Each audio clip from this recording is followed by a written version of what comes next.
Imagine knowing something so deeply that the moment you think you know it, you actually don't. Welcome to the mind twisting world of the Kena Upanishad, where knowing is unknowing and ignorance may just be the door to the ultimate truth. Today, we'll see third verse of second part of Kena Upanishad. It says, "It is known to him to whom it is unknown. He does not know to whom it is known. It is unknown to those who know well and known to those who do not know." On the surface, it sounds like a riddle, a contradiction, but in the Upanishad, every contradiction hides a cosmic secret. It is known to him to whom it is unknown. That means the one who admits that I don't know Brahman may actually know it. And on the flip side, he who thinks he knows it does not know it alone at all.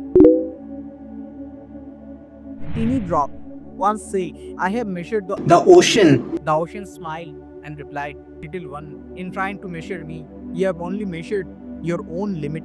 इसी को जो भ्रम कहते हैं. And the mind is very finite. To try to know Brahman with the intellect is like holding the sky in your palm.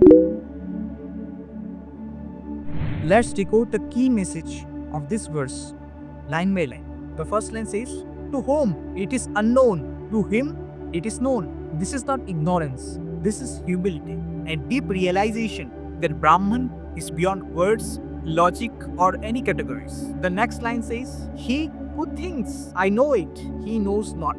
Because to say I know Brahman is to limit the limitless, to claim ownership over the infinite. Brahman is not an object of thought, it is a background of all the thought.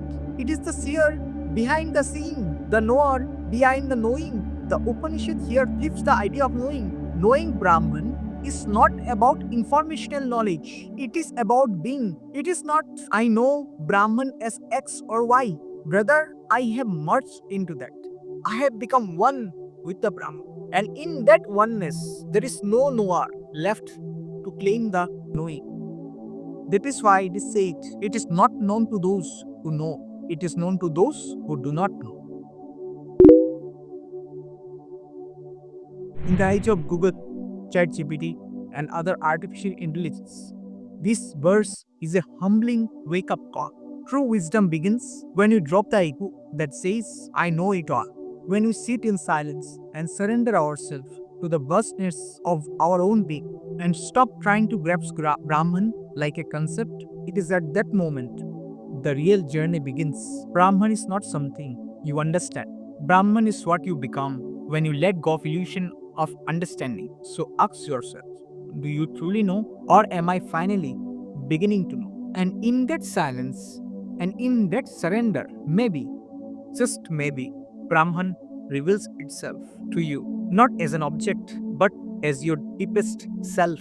Brahman is not out there, it is what you truly are. If you like this video, if you understand something, if you learn something from this video, then don't forget to like, share, and subscribe to this channel. Thank you so much. Namaskar.